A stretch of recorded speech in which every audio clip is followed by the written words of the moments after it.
Is it working? Yeah, we are. Let me record. Recording in progress. Hey, everybody. Welcome to this week's episode of the WrestleWatch podcast, the only podcast where we discuss free agency in the world of professional wrestling. I am Ryan here, and who are you? I am Doug. How are you, everybody? Yeah, right before we got on air, you were saying that you watched this week's Marigold show, right? Yes, I did. I guess it would be the night before last. Like, I woke up yesterday morning and I was able to watch it. And it was excellent. It was a great show. Io versus Utami was, I think it's arguably the best women's match of the year. And I think Julia versus Suri was right up there as well. I think you can make the argument that Suri is the women's wrestler of the year at this point in 2024. She's had a fantastic year. And it was just top to bottom, just a real fun show. I like Marigold's presentation. I like what they're doing. We'll see where this goes, though. I did not, because of that, though, I did not watch Collision last night. So if anything happened on there that is WrestleWatch adjacent in terms of free agency or things like that, I am completely I'm completely unspoiled on that. So you can spoil me. That's fine. Just letting you know that I may not have thoughts on any of Well, that stuff yet. I was busy this weekend. I was off, working as the kids do sometimes when they have jobs. So I was traveling around the Mid-Atlantic region. I'm not going to say for who, because that's too personal. But yeah, I was traveling around, so I didn't have a chance to watch anything that's happened since Wednesday in wrestling. So if anybody that's watching along for this week's episode of WrestleWatch has any thoughts on any of the shows and wants to spoil us, or how about you tell us something that you say happened but actually didn't happen for one of this week's episodes, and we'll try to guess if it actually happened. Those Uh, are always fun segments. those are fun, just like it is fun usually when we're trying to get you to guess what your ballot was for the votes for this week every week. The first time I did that, it was a complete accident, but now I feel like we just got to keep the running bit going. It's a good bit. It's a good bit. So speaking of Dreamstar fighting Marigold, I think that's kind of the transitionary point to what our first big block segment is going to be about this week, as you might see from our lovely flash image there up on the screen. Hey, look, it's Julia and Stephanie Vaquer. Yeah, so this week was the weirdest, quickest free agency week I've ever seen in pro wrestling. Yeah. For those of you who are unaware, as of 2 weeks ago, Stephanie Vaquer was wrestling Mercedes Moné at Forbidden Door. And 2 weeks later, she has dropped all of her titles in CMLL, has left the company. Well, better phrasing is she was stripped of all of her titles. She didn't drop them. Yes, sorry, she was stripped of her titles. Showed up on the Tuesday CMLL show. Did not do anything after that. Has not gone to any other CMLL shows that she's done. And in that time, she has not only signed with WWE, but made her WWE debut. Yeah. So the long timeline on all of this, I'm gonna take us back to March, to try to zero in on what kind of happened with all of this. And I wrote about this on our new Substack. If you go to wrestlewatch.substack.com, you'll see a piece there called "The Curious Week of Stephanie Vaquer." So yeah, it was back in March. She won the New Japan Strong Women's belt off of Julia, who you also see there with the women's belt on your screen right now. And it kind of seemed like they were going to at that point, they were likely discussing with AEW the culmination of this arc to get the belt over to Mercedes Moné, who, of course, the belt was originally meant for. Stephanie then makes her debut on AEW TV on May 29th, and sometime between then and Forbidden Door, WWE starts to negotiate with her. We don't know how far along it got, but it got to the point where AEW was finding out about it and was presenting a counteroffer. Among what they were offering was for her to be able to still work international dates, specifically still being able to work Fridays at CMLL in Arena Mexico. By the date of Forbidden Door, she was leaning towards or had already decided that she was going to go to WWE because CMLL and New Japan were already asking her if she could honor the date of Fantastica Mania, which was this past Friday, I believe. Or if she could at least delay going to WWE so she could drop her belts. So that, as you said, Tuesday she was on the CMLL show. By that Friday, though, she then no-showed. She no-showed on Saturday at CMLL's. They had like a house show, and she traveled to Toronto for Money in the Bank and NXT Heatwave. Completely no-showing a CMLL show that she was booked for. I think it was like maybe an hour before the show they were able to actually get out, hey, yeah, so Stephanie Vaquer is not going to be on the show to their fans. The next day, on this past Monday, the 8th, she had signed with WWE, and she informed CMLL. Wednesday, the 10th, CMLL announced that she had left the company. She would not be appearing on Fantastica Mania, which was this past Friday. I've figured out. And she wouldn't be doing any future bookings, which included with the Rev Pro. In August, she had a booking with Rev Pro as well, and they just stripped her of her titles because obviously she wasn't going to be doing much of anything else in CMLL. So the speculation then became, in the live reaction in the internet wrestling community was what's going on with all this? Where is she going? What's happening? Of course, if somebody is getting told you're not going to be doing your CMLL and New Japan and Rev Pro dates and you're getting stripped of your titles, probably not going to AEW. And lo and behold, about 5 hours after CMLL made their announcement, Shawn Michaels was already welcoming her to WWE. And as Doug, you pointed out, she just already made her debut in WWE. So yeah, within 2 weeks of her being on Forbidden Door and being the breakout star of Forbidden Door, she was already in a WWE ring. Yes, and also during that time, they've already crowned the new CMLL Women's Champion. Yes. And that is Willow Nightingale. Yes, which I think kind of gets us into the headspace of where this all might be leading. I think that something that's going to be happening is a little bit of circling the wagons for what I've started to call the family of promotions, because that's kind of what they call themselves. They're the dynasty, because they're dynasty. all part of Wrestle Dynasty. Oh, that's a good. Oh, that's spicy and great. That was good.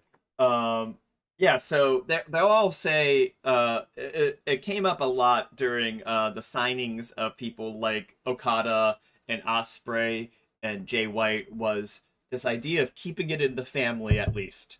So somebody like Ospreay could still go and do shows at New Japan if he signed to AEW, but if he signed to WWE, he's not gonna ever be showing up in New Japan, possibly ever again. So within the dynasty, there seems to be a little bit of sharing of information, trying to make sure everybody is being taken care of. And yeah, it's an intriguing kind of development that I think that with Willow Nightingale winning the CMLL women's title, it really solidifies, hey, this relationship is as solid can be. Yeah, I think the big takeaway for me, and what I think we can kind of see here, is that CMLL and New Japan both are aware that over the last year they have lost talent, and they're going to continue to lose talent simply because with WWE and AEW, and let's just say what it is, they're the juggernauts in the industry. They are the ones who are making the big money and signing the big contracts. And AEW, we keep saying it every week, but it's going to be any day now. We're going to hear from that TV deal, and it's going to be huge. Any day now. Yeah, but I'm sticking.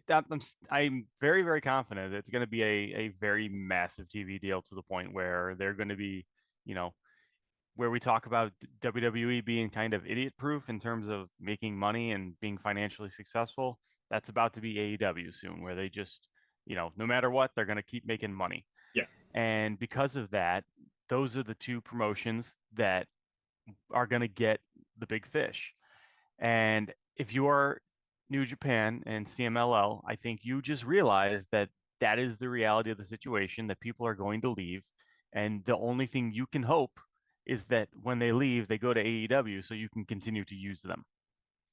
Yeah, that's the thing for those promotions, is that they know now that, especially for CMLL, one of the takeaways for them, that a lot of people were talking about, which might be a little bit too spicy, is that they might be not trusting foreign talent anymore, and foreign meaning not just that they're not homegrown, but they're not from Mexico. Which I think, the fact that Willow is now their women's champion might kind of fly in the face of, but yeah.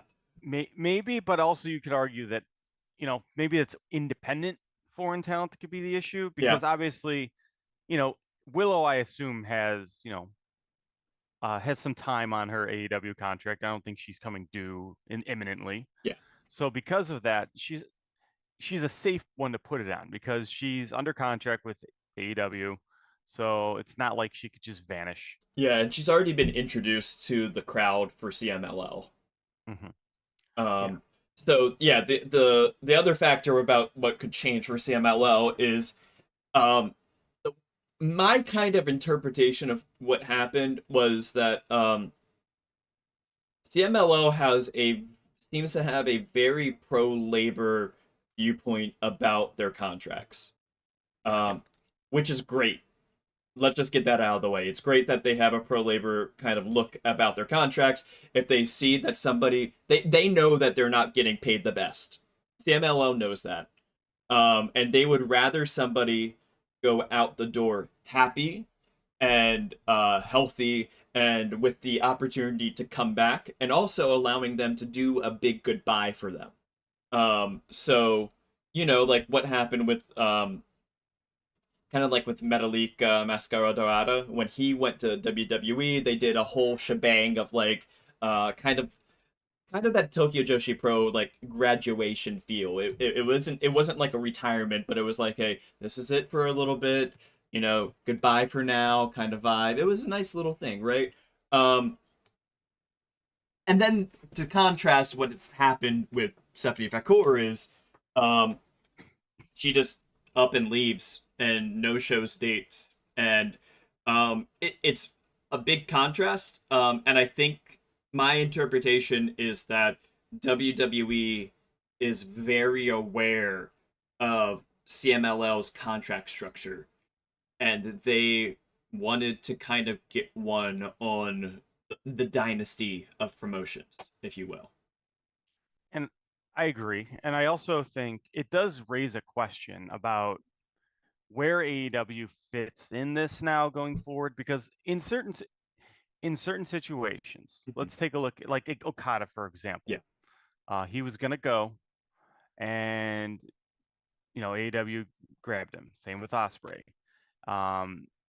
And then you can take a look at Jay White. They picked up a lot of New Japan talent, top New Japan talent. They picked up like 3 of their main eventers, essentially. Like that's part of the reason why, as we've been talking about the past few weeks after Forbidden Doors, like there's just kind of like this vacuum at the top of New Japan's card, and 3 of them are in AEW. Yeah, and you have to ask yourself, and I think about this a lot. Is there a delicate dance going on with AEW right now, in the sense that they know that this talent, they could use them whenever they want from other promotions, but obviously if you're someone from CMLL or New Japan and you see that if you go to AEW you can make more money, you may want to do that, and then it becomes a tricky situation for AEW because they'll want to sign them, but also they don't want to upset their partner promotion. So it feels like they're kind of on this tightrope Yeah. where they want to and the promotions too, because the like New Japan and CMLL, if they lose AEW, but at the same time, it's like they don't want to lose all of their talent. So when you're WWE, you don't necessarily need to play that balancing rope game. So, and we kind of saw that here. They could just kind of jump in and swoop in and take from and pick talent up and just offer them a big deal and get them out immediately. Who cares about CMLL booking and things like that and long-term plans? Yeah. And that's the tricky thing. And I suppose there's the double-edged sword of it for AEW's perspective is if the talent just doesn't want to work with New Japan or CMLL anymore and they want to go to America. And they like working in AEW. Like, let's just hypotheticalize a scenario where Zack Sabre Jr. starts to hate Real Graps, okay? And he hates New Japan for some reason. Let's say that the Tories take over Japan and he hates it. He wants to go to AEW and he doesn't want to work New Japan anymore, period, ever again. The way that it seems that the relationship has been structured with AEW and New Japan is like, tough crap, Zach, you're gonna have to do some stuff with New Japan every year in June. And I guess that's the double-edged sword, but it seems like that kind of thing hasn't happened yet. Yeah, well, and that may have been what happened right now with Stephanie Vaquer, because she clearly doesn't have a great relationship with CMLL right now. Yeah. And maybe it was a situation where they had a serious falling out and over, whatever it could be. I'm not going to necessarily speculate on that, but clearly, it didn't end well. Yeah. And maybe she doesn't want to work with CMLL anymore, and that could be an argument for why she doesn't want to go to AEW, because she knows that relationship would still exist and she'd still have to work with these people, and that's a factor too. And I think that does speak to that idea of a double-edged sword, where it's the partnerships could be good in the sense that you could stick with your old promotions, but they could be bad too because it forces you to stick with your old promotions. Yeah, like how quick and simple and easy it was for her. I mean, like it still was a little bit dirty what happened, I think. And I'm not necessarily saying that Stephanie did something wrong, because this was what CMLL was allowing to happen by letting her out of her contract early, but if she wanted to just focus on AEW, if she were to have signed with AEW, she would have had to, over the next amount of time, work CMLL for a period to drop off her belts, and then she would have looked a little bit weak in her booking, and then she would have to get reintroduced in AEW. This would be, a few months possibly down the line that would happen still, because they're going to have to, CMLL would change their plans and everything like that, and this way she's just gone, and she has all of the aura and everything is behind her right now coming off of Forbidden Door. Everybody's talking about her. She was the big breakout star of that show. So it's kind of, striking while the iron is hot for her, in a manner of speaking.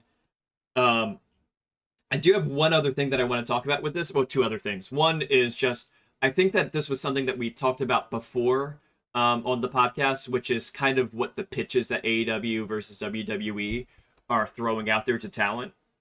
How AEW seems to usually do the big money offer with fewer guaranteed dates. They leverage their global partnerships. There's kind of an emphasis on in-ring dream matches and creative freedom outside of wrestling and all those kinds of things. And WWE leverages their prestige and their place in the greater entertainment industry and the allure of, WrestleMania moments and things like that. And it seems like for Stephanie, the WWE pitch was a lot more lucrative. She tried out for WWE in 2018. it seems that she had a fantastic experience despite not getting signed then. So it seems that this was something that she wanted very badly, no matter what the price was. So it's possible, of course, that WWE outbid, sure. In history so far, it has not proven to be that with other processes. That WWE was the biggest bid for these people.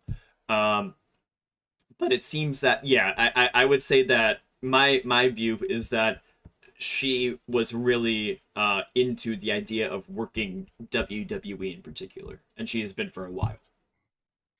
Yeah, I get that impression as well. But I think that WWE could have outbid, but it also raises the question: Did how badly did AEW fight for her? First of all, and the reason I bring that up is because if it was known that she already had these issues with CMLL and was, you know, didn't want to kind of wanted to move on, that may be a situation where, maybe AEW doesn't want her if that's going to be the case, because Yeah. that could breed some dissent between the partner promotions.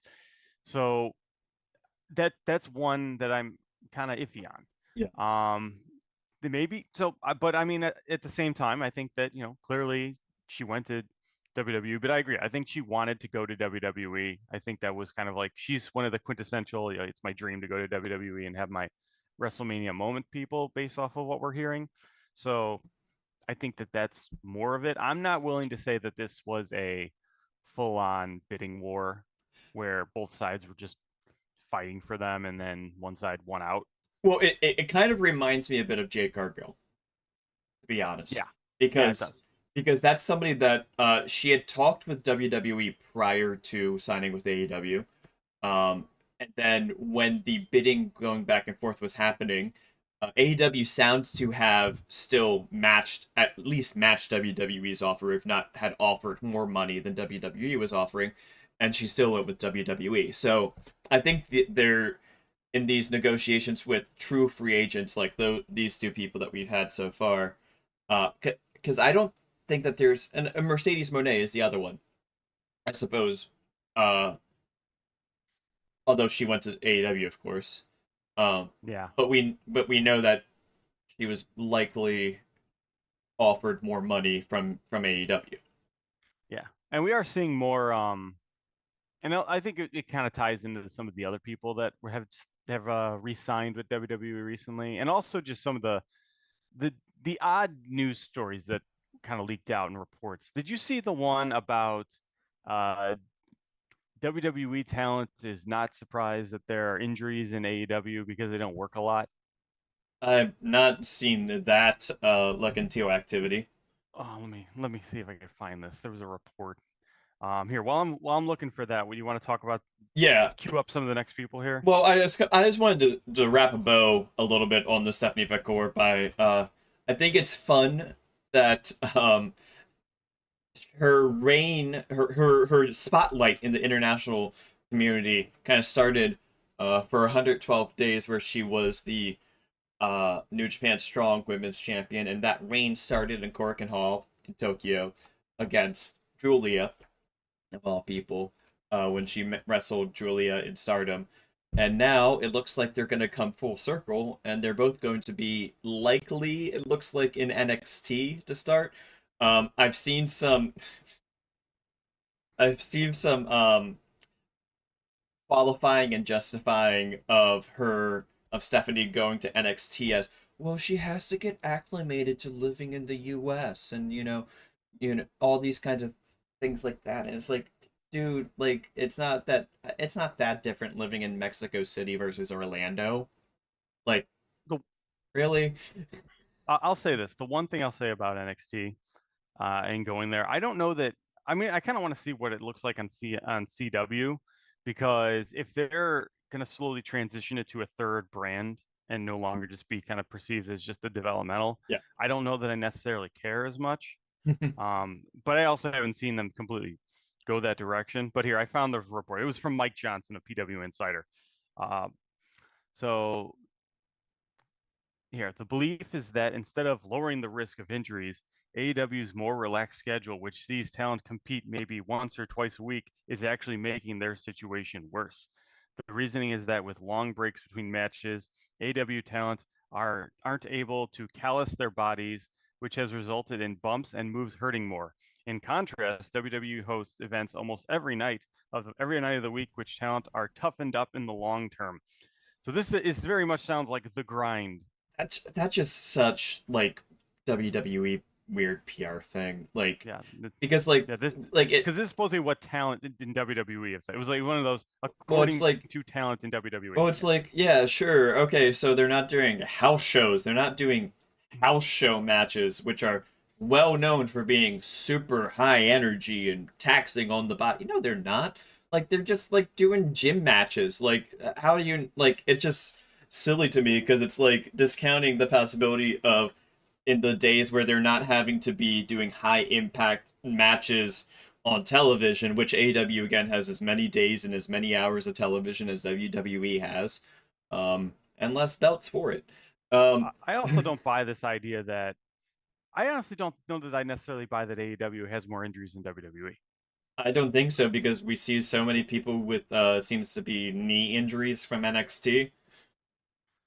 Yeah, I don't think anyone has sat down and actually like done the numbers on it, but No, it's another one of these things that's a perception issue for AEW, and by perception issue for AEW, I mean that there are people that are spreading rumors or pushing a narrative about AEW, and it's now AEW's problem because of it. It just doesn't like for example, ticket sales have been something that has been brought up because WrestleNomics posted something that was like looking at the past few years, essentially since 2019, and looking at ticket sales of all the all the shows that AEW and WWE do on the road. Um, it makes it look like there's some problem in AEW because the average show is lower than it has been in the past. It's now like 3,500 on average for an AEW TV show. Uh, but the thing is that they've still increased the number of tickets they sell in a year. So people are going to focus on the one thing, and then even people that are not thinking about it are going to like talk about it, and it just I don't know. I just think that the issue is that sometimes AEW is not getting ahead of these doom spirals that happen, but also it's hard to get ahead of doom spirals when you're getting so much bad faith arguing against your existence. Um, I don't know. It's like just put your head down and focus on being the second brand. Just keep on doing good stuff, and it's hard to tell them to do that when the leader is um pushing so much of this like AstroTurf narrative. That's my rant. yeah, I do anything else to do we have anything else to discuss with Stephanie at I this point? I don't think so. No, that was just my. I'm sorry. Had to rant because No, that was that something that's that I've noticed recently. that's why I was like, that's a great way to end it. I Um, think we can move on. yeah, let's move on to who is first for us to discuss about Well, we could talk. I could tie in Julia really quick if you yeah, want, because I yeah. don't think I have a whole lot to add. She had the title match yesterday from in Marigold against Sari. She lost, so I think there's a chance that I think it's fair to say her time in Marigold is very close to being up. And then she will be making her way down to NXT very shortly, I would imagine. Hmm. And then the other one I'd like to talk about is Natalia, Yeah. and who just re-signed with WWE. And I do think that this is one that we were pretty firm that we think that she's going to eventually just resign. I mean, yeah, I thought We did waver a bit we at wavered the a end. bit at the end because there was just no news for a while, and it seemed like she was flirting with leaving. And the reports essentially game that out as well. I think first it was PWI was reporting just that she had resigned, and then I think Fightful did the longer report where, yeah, she was essentially like she was talking to people and using it as leverage. Yeah. I mean, regardless, we had her at D tier, correct? Yeah, let's actually bring up the tier list as it was most recently, and we did have her in D tier.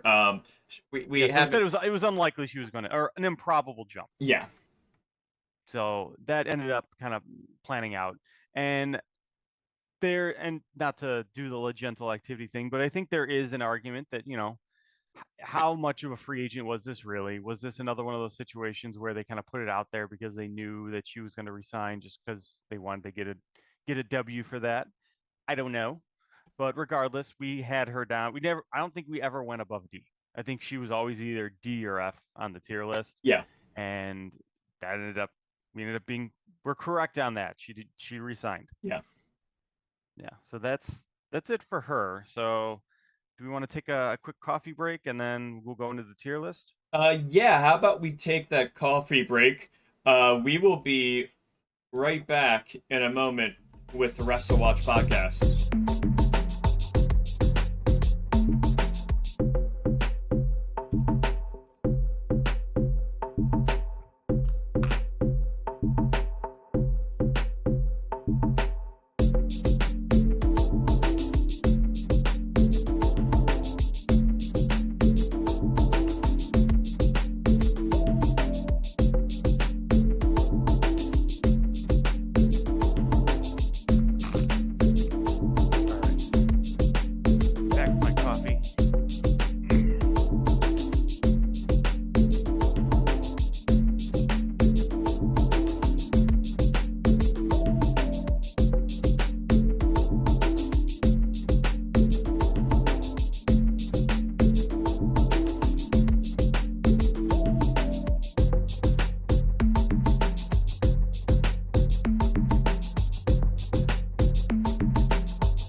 Hey everybody, I am at least back to WrestleWatch.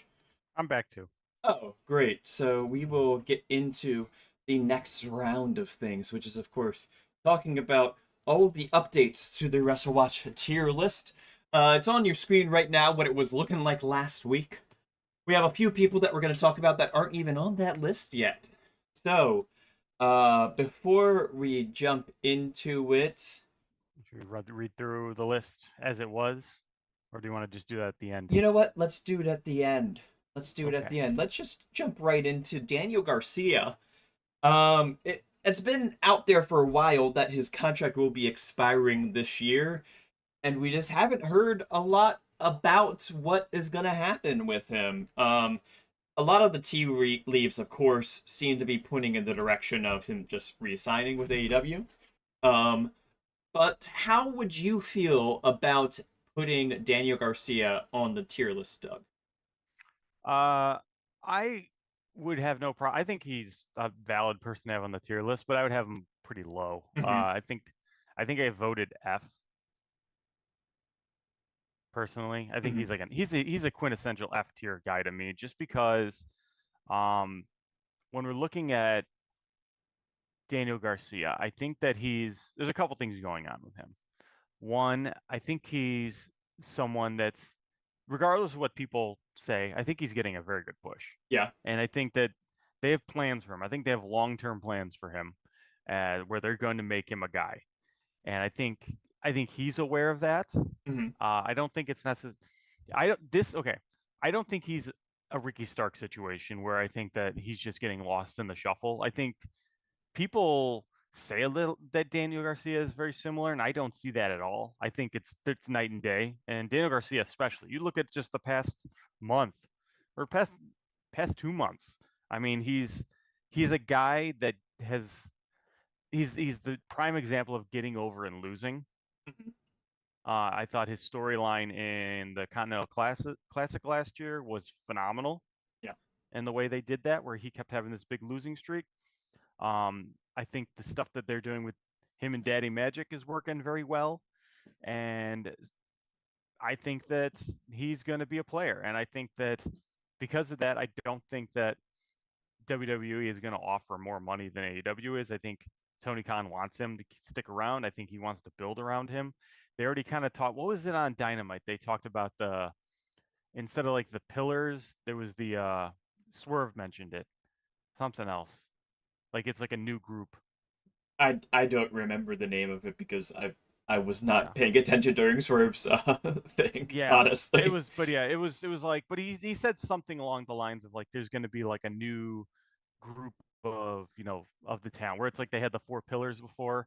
It's like the new batch and Swerve is Well, including himself in it. I think he included maybe maybe Garcia too. maybe somebody in chat will be able to spur our memory if you're listening Yeah. in. If not, it's not a big deal. So, but either way, I think that he's going to be a big player for a while. Yeah, it feels like since the fall during the Continental Classic that they've had a long-term plan of what direction they want him to move in and how they want to use him. But at the same time, that doesn't necessarily mean that he's going to resign. Um, so for that reason, just because he is a noteworthy enough talent and his contract expires soon enough, I can't remember when specifically it's supposed to expire, but I do know it is this year. Um, I would support putting him in F tier. Yep, and I believe that is where the committee decided to put him. So he is in F tier as Yeah, of right now. he's returning to the tier list because we had him in there for a little bit and we took him off a few months ago, I think it is now. So Yeah. welcome back, Danny. So the next one I think we have is Jake Hager. Yeah, so there just seems to be a lack of news about him, and that's why some of the folks on the WrestleWatch committee were talking to us and saying, "Hey, we should really talk about Jake Hager." Um, I don't think it's soon enough yet to think about one way or the other about what to do with him on the tier list. What do you think, Doug? I voted taking him off, and the reason I did is just because he's someone who, honestly, first of all, he left AEW. I don't know that he necessarily is looking to go back to WWE. I'll be honest, I don't get the impression that he was ever a guy who wanted to do the indies. I mean, I know he did. When I've seen him wrestle the indies, he does not seem motivated or interested at all in doing that, and he might just be done with wrestling. It's Um, possible, yeah.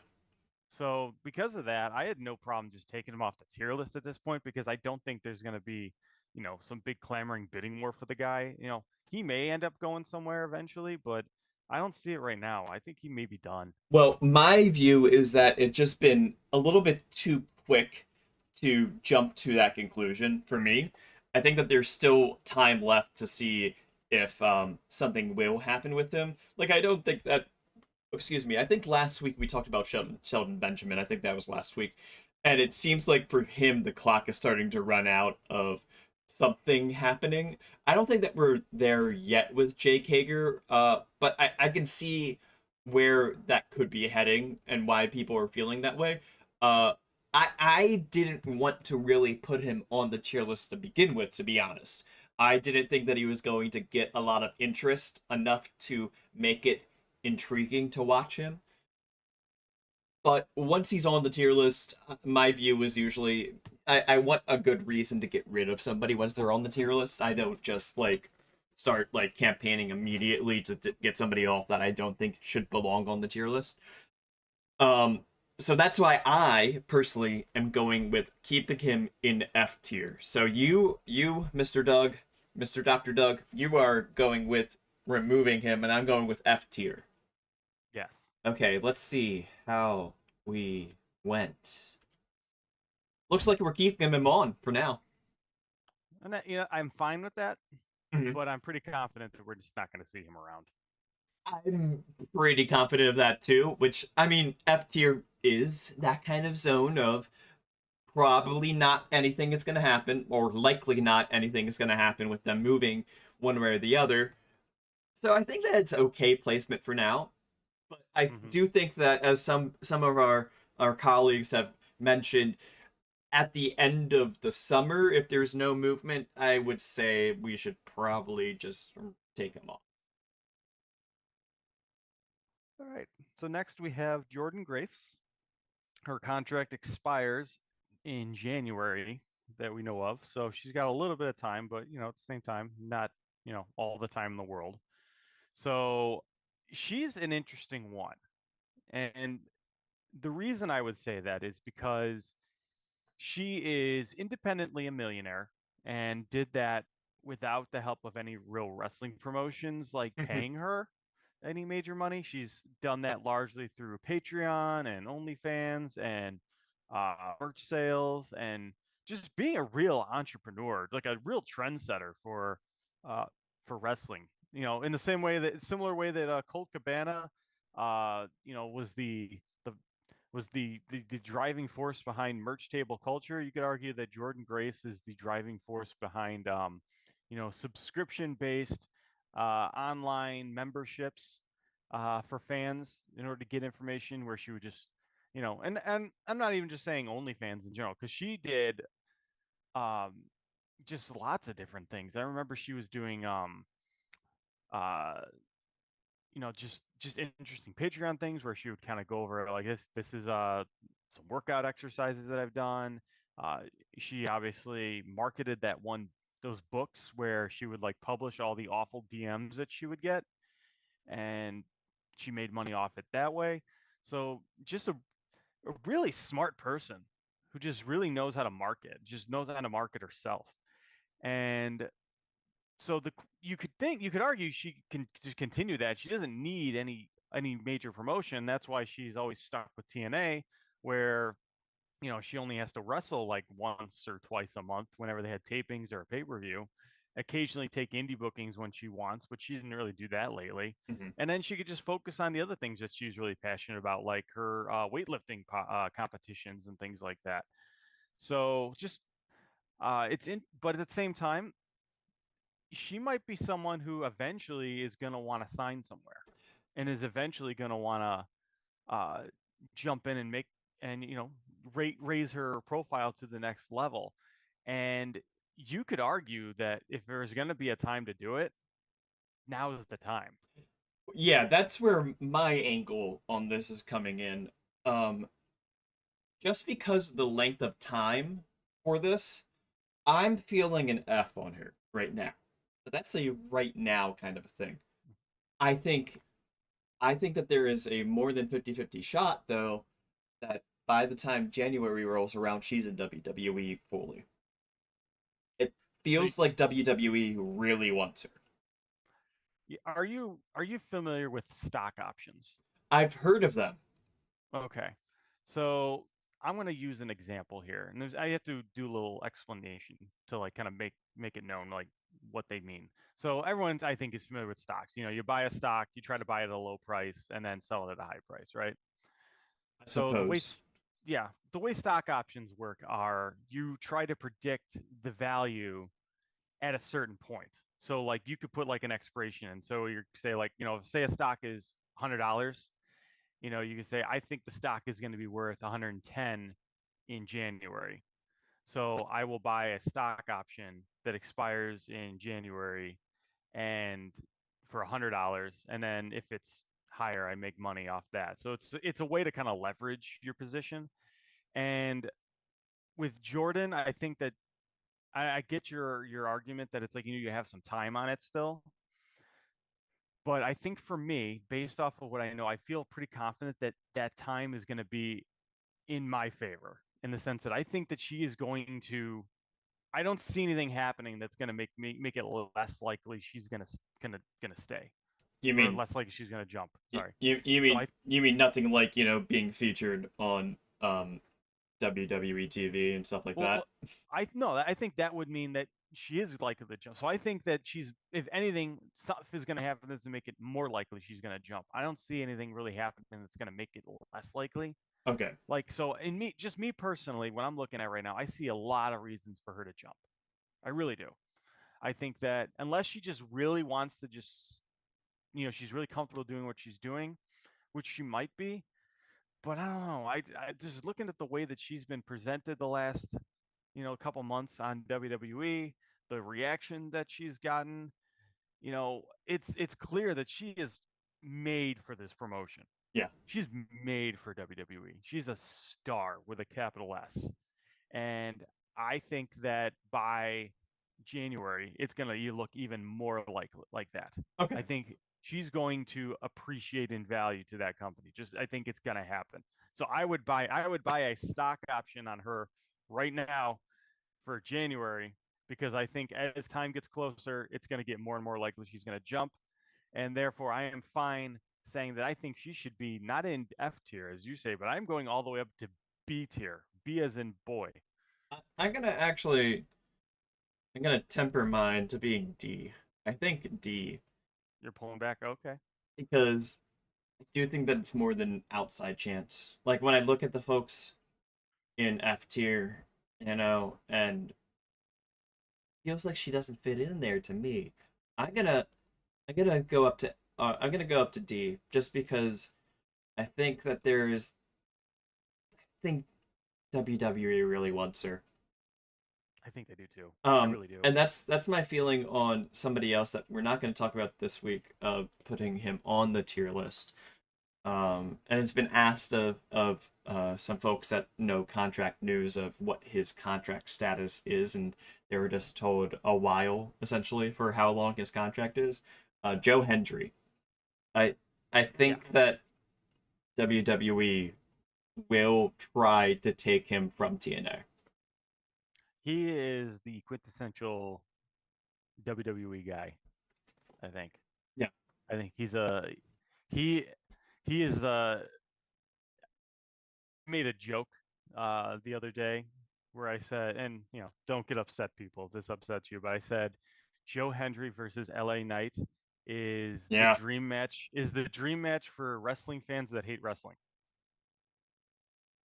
It's a sports entertainment dream match because Yes. But make it a triple threat with Jey Uso.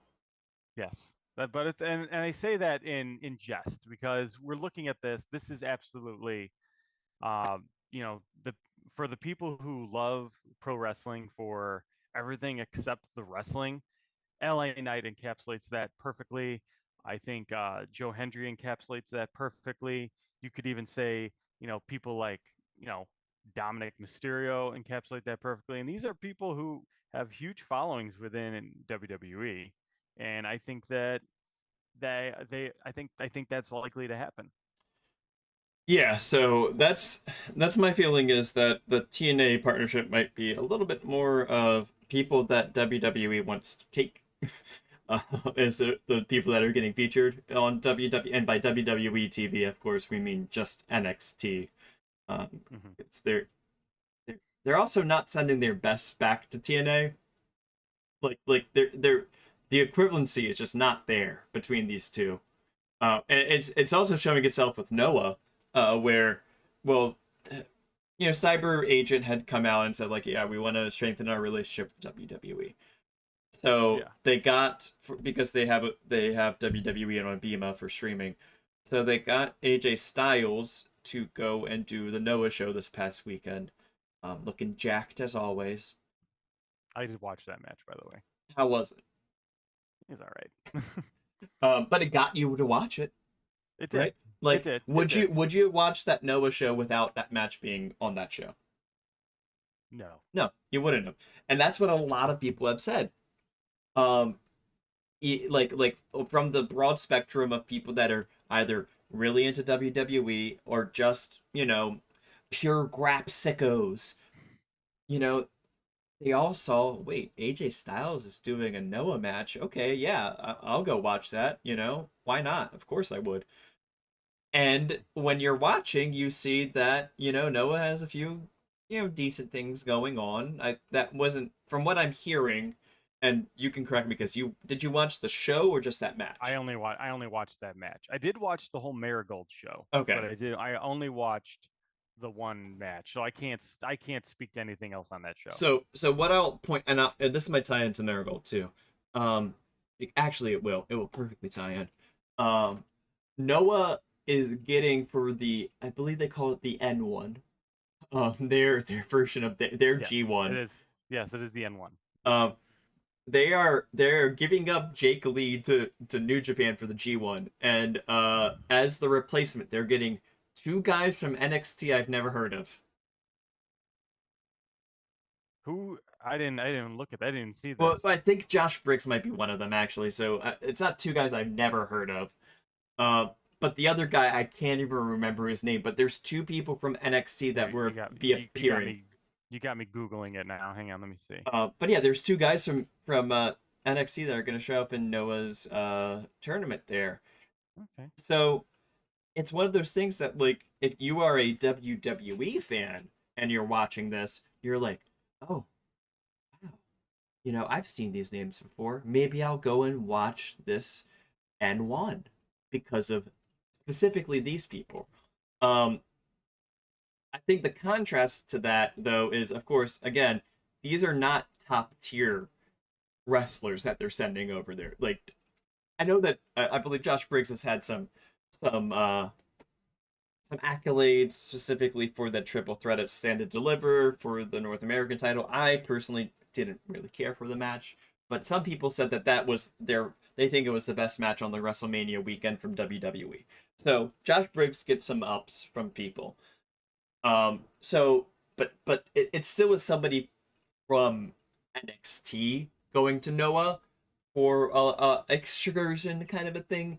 It's not a higher level talent other than AJ Styles, which got the eyeballs on it. Whereas with Marigold, they got Io Shirai. And she had a match with Utami Hayashishita. And they had Julia in the main event, who will be going to WWE soon enough to go to NXT specifically. And I believe that Kairi Sane will likely be showing up in Marigold as well at some point, I would presume. So those are higher. Obviously, Io is high on the WWE card. She was a world champion this year, right? So they're sending their best for Marigold. They send one person for that's their best to Noah to try But that wasn't necessarily Noah. That was Amoeba. Exactly. It wasn't necessarily Noah wanting this person. It's probably above them. And so they probably were like, well, we just need two bodies for the N1. Oh, can you just send one person that has good graps and one person that could, you know, carry a match and take some pins, you know? You know, and you have to wonder, is this like Wrestle Dynasty, for example, where clearly AEW, I would imagine, is going to be sending their best for that. Oh, obviously, yeah, I think. And then you have, you know, Willow going to CMLL. Yeah. I almost have to wonder, is AEW responding to these things by one-upping them and saying, well, we are going to send our best? I think they are, and I think they have to. Because I think that they need to show a distinction. Again, this is what I was talking about earlier about the perception issue for AEW, which again I think is a perception issue being cast upon them rather than an issue of how they're presenting themselves.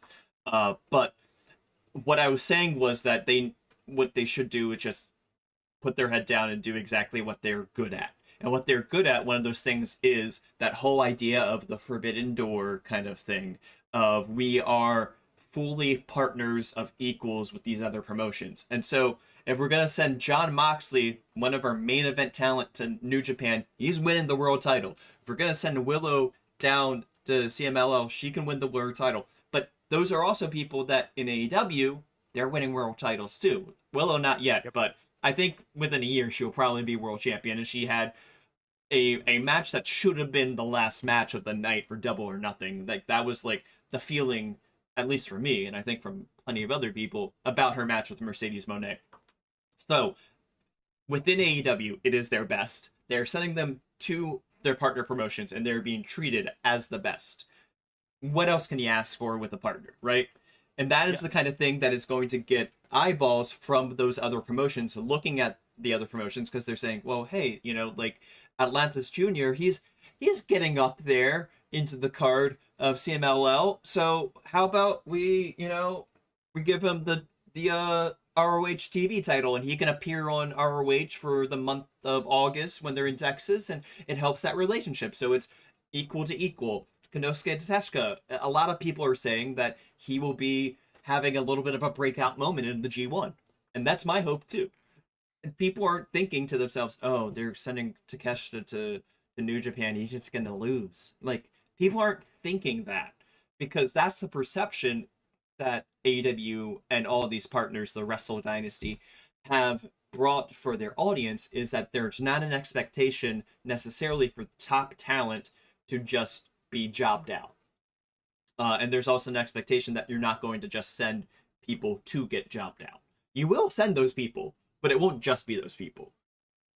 Whereas with WWE so far, it feels like they're only sending people to get jobbed out, except for AJ Styles, which was asked probably by executives of Abema and Cyber Agent, right? Right, and it'll be interesting looking to see what happens in Marigold, because obviously, spoilers, EO beat Utami pretty decisively. Yeah, I think that match is one of those no-win scenario kind of booking matches. Like, it's going to be a really great match, but like the winner is like hard to pick of what direction you want to go in. I mean, it's pretty clear their event. They're not pushing, obviously, Utami at the moment because they just put the belt on Sari, so she's going to be kind of built. Which is crazy of its own. Yeah, I mean, that's honestly, we probably could discuss that too at some point. But wait, is this an episode of WrestleWatch? Yeah, I know, right? I think we need. I think let's save that for next week. The Sari discussion. Yeah. Just because the fact that she's the champ now does raise some questions as to her potential free agency going forward. Yeah, and she's also the champ in Seedling, also, which is a kind of adjacent promotion at this point to Marigold. Yeah. So, but I don't feel comfortable having that discussion today. I think we'll save that. Mm-hmm. But it does raise the question, though. First of all, as I said, Utami, they're not pushing right now. They're putting the belt on. They put the belt on Sari. I do think that the question then becomes: is this loss to EO? Is she getting that point? And is WWE going to be okay with her getting that getting a win back from EO? Yeah, it's like it's a big thing to.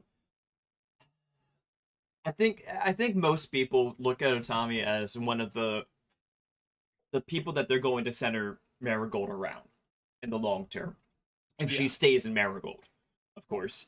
She is in F tier, and let me bring up our next slide here. Just for the record, we're putting Jordynne Grace in D tier before we get too far off track. But if you look down to F tier, we have the two names that we were talking about right now, Sari and Utami Hayashishita. There have been rumors of maybe she was going to go to WWE at some point in the next year for Utami.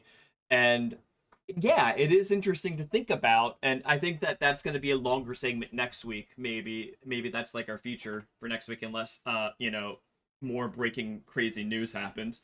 I'm sure it will.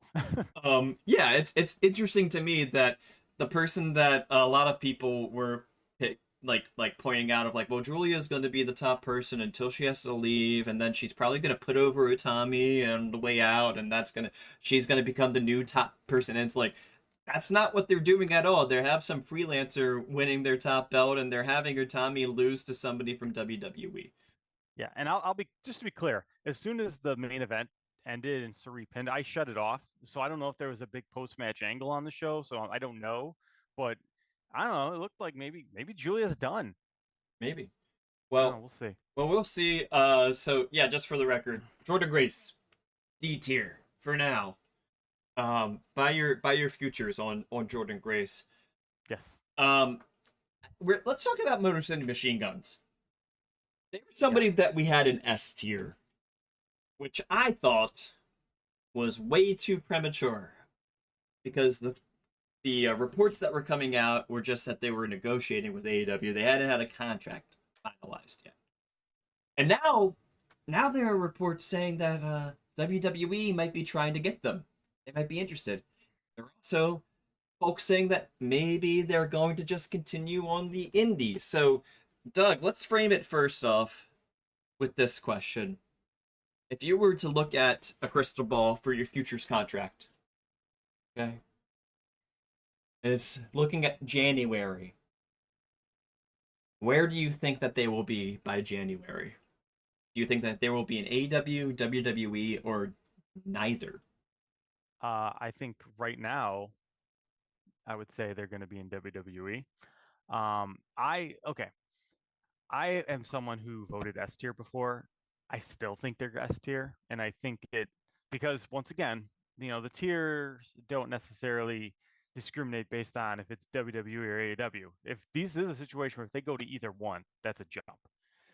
Now, with that, uh, it certainly has not happened as quickly as I thought it was going to.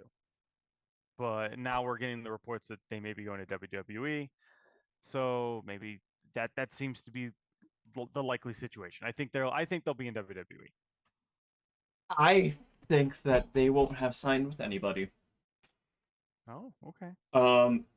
So it's weird what's been happening recently with them on the indies, though, because they're taking more indie bookings, but at the same time, after they do their indie bookings, there's like this weird curtain call thing where it's like this might be the last time we're here for a while, which again is like feels like shorthand for WWE, sure. But one of the things that I noticed in one of those, I think it was Alex Shelley posted on his Instagram after leaving. It was like his Beyond match. He was like, "This might be the last time I'm here for a little while." He mentioned something about his like physical therapy training that he's doing, and it's like maybe they're just not gonna be a thing. I feel like that he's been doing the physical therapy thing for so long at this point, though. Here's my question. Well, let me ask you this. So obviously, we don't have the crystal ball. I Maybe thought they that was sign. I thought that was the Yeah, central premise of this entire yeah, podcast. yeah. I know, right? But obviously, something's gonna happen with them. Either they go somewhere or they don't. They will exist. Let's go with that. I But here's my question. don't know. They might not. Yeah, what we've known so far is that they've negotiated with AEW Yeah. and they've negotiated with WWE. Well, That much. we don't know that they've negotiated with WWE. We know that WWE is interested in them, as far as I'm aware. Okay. So based off of the information that we have, when and if they finally sign with either AEW or WWE, in your opinion, would this be fair to say that this was a bidding war? Probably, yeah. Okay, I think so too. I think we're fine. I think we finally can have a situation where we can 100% confirm and say, yeah, this one's a genuine bidding war because I think AEW has expressed, and I think WWE has expressed interest. Um, Time has passed. A lot of time has passed. We're seeing, things go back and forth. I think it's pretty clear that they're working both companies against each other, and I think that when they finally sign wherever it's at, I can declare whoever they signed with as the winner of a bidding war. I suppose. Yeah. So, for the purposes of the tier list, though, Doug, what tier were you thinking of? I still have them at S. I I really do. I think that they're eminently going somewhere. They're imminently going to either AEW or WWE. I still firmly believe that. I want them in B tier because this feels so much. It reminds me so much of the any day now. AEW will announce their big deal with Warner Brothers. It's happening soon. You see it on the horizon. It's there. We're getting closer, but it just looks the same distance away. You know why? Because it's not getting closer. They don't have a deal. Well, let's find out. So, what did the You know what? You know decide? what? Yeah, let's. You know what? Let's talk to the committee. Let's see what they have in mind. Split the difference A tier. Does that Okay, work for you? that does. I will accept A. Okay, fine. I will accept it as well. I the WBD thing for me is just so I just think that every single time that somebody has a report that's like, yeah, signs are pointing in this direction, it's happening soon. I'm like, uh, nah, they're definitely leaving. Yeah, here's the other thing to keep in mind. Here's the other thing. The initial TV deal, not the one that they're on now that was, for 4 years, whatever. Their initial TV deal that they signed before Dynamite even debuted.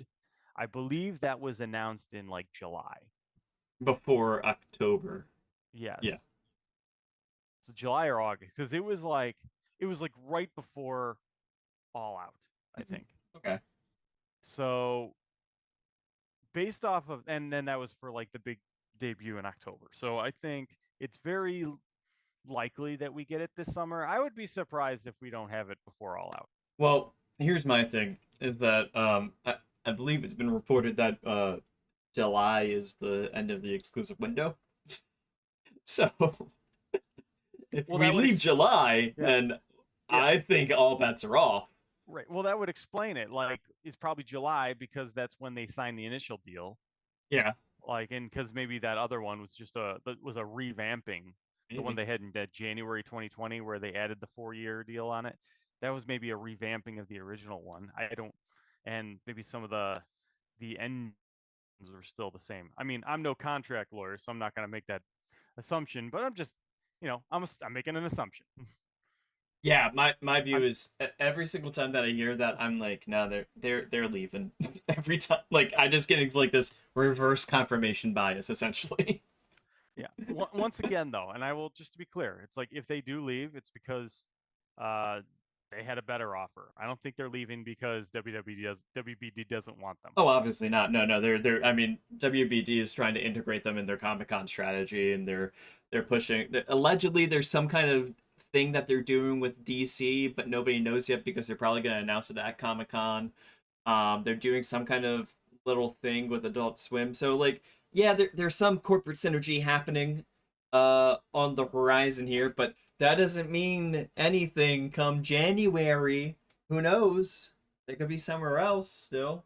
You can't like just I don't know. You wouldn't like I don't know. I'm still feeling spicy about it. I'm still feeling like it's gonna happen.